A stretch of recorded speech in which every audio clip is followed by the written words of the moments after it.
Hi guys, I am Kayla Eldridge. I am an educational audiologist in Derby Public Schools, just outside of Wichita, Kansas.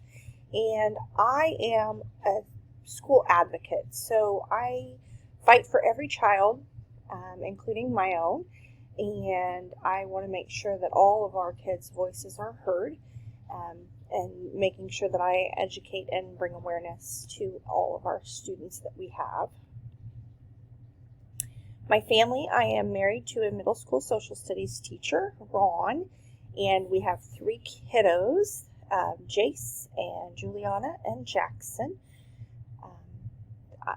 Jace and Juliana both have IEPs. Then I also have my three fur babies down here. We've got Miha here, who's a 17-year-old 3-pound Yorkie with no teeth. I've got Mr. Willie, he's a 10-year-old mini dachshund, and then I have Rico, who's a little 6-year-old Chihuahua who we rescued. Today we're going to talk a little bit about government control of public education. So there's 3 levels of government. We have the federal government, the state government, and the local government that helps to put things in place for our public school systems. Federal government is management, basically is just rules and regulations. So they try to make sure that we have equal access for all of our kiddos, and their responsibilities are supporting the state and local governments in their policies and procedures for public education. So some examples that we have, we do have the Department of Education. There is a federal cabinet for the Department of Education. One of the first acts for students was the ESEA. We've also had the NCLB, IDEA for students with disabilities, and then also ESSA, which I think is very important because it includes every student and making sure that we give each student opportunity regardless of whether they need special education services or not. Our state government is run by the governor, the legislature, and the state board of education. They do funding and oversight of the local governments, responsibilities for public education. Some things that we do for state government is the CCSS, and we have the state BOE. We do state board policies. They also do all of our school accreditations and licensing, and all of our staff licensing as well. The local government would be our Board of Education and our superintendent. Our Board of Education is elected positions. Their responsibilities, they're doing oversight and development of policies. They do school budgets. They do curriculum development, collective bargaining agreements. They do all of our hiring policies. So some examples would be our local board policies that we have that we'll be going through here in just a few minutes. We'll go through some of those and how they affect us.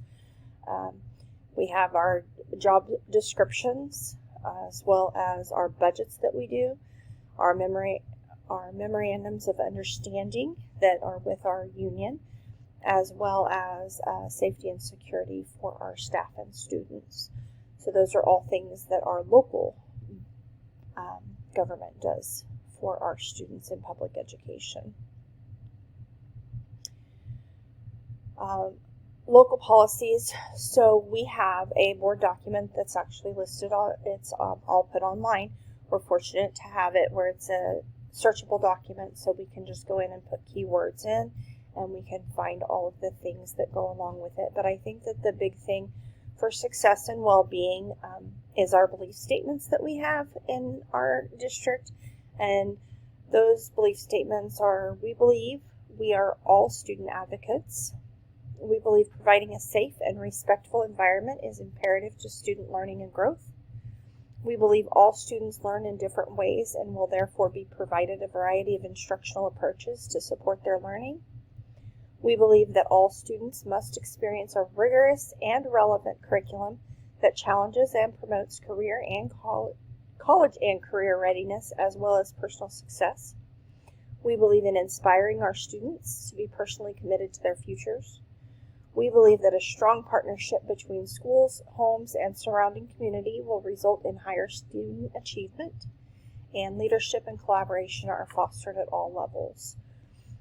We are currently going through a strategic process, planning process right now, and at our next board meeting, which will be next week, they should be developed. Hopefully we'll be presenting all of that information, and hopefully our board will approve that new strategic plan that we have in effect, and it updates just a couple of those belief statements that we have there. As far as management of the district, these are all of the different policies that I could find that were related to management of the district. So we have the board self-evaluation, where it goes into detail of how the board has to evaluate themselves, what our superintendent duties are, how we do budget planning, federal fiscal compliance. Again, that's going back to that federal level of government, purchasing at our local level and how we go through all of that process. Our buildings and grounds management, that piece of operations that's so important to make sure that we have safe schools. Equipment and supplies management goes right in with that purchasing piece. Our food services management, we are a large district.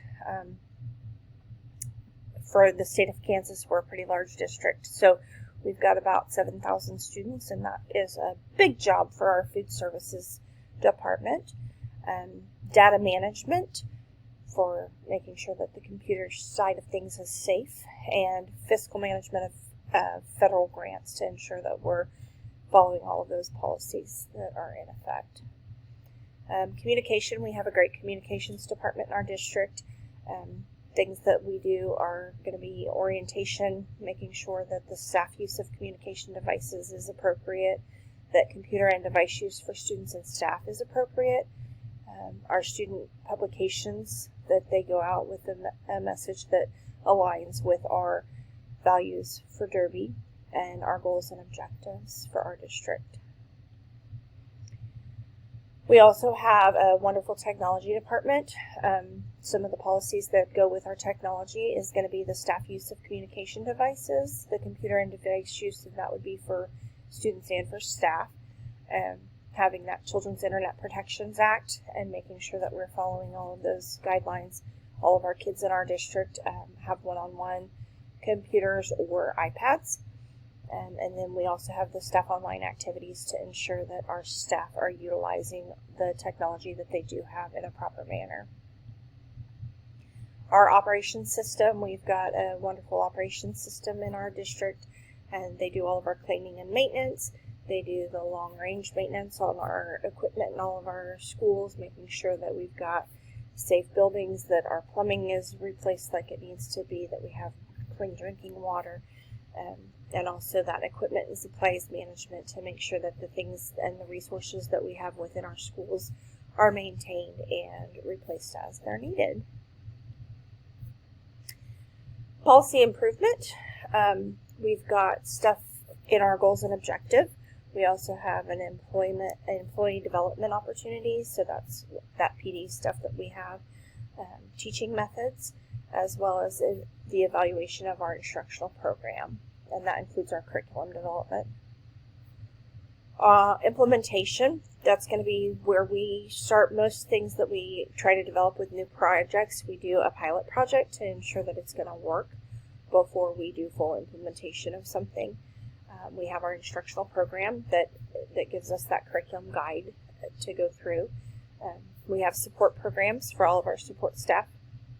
We have special education services with a large department that has everything from speech pathology, OT, PT, social work, psychologists, audiologists, teacher of the deaf, teacher of the vision impaired. We have lots of special education services that we provide under IDEA.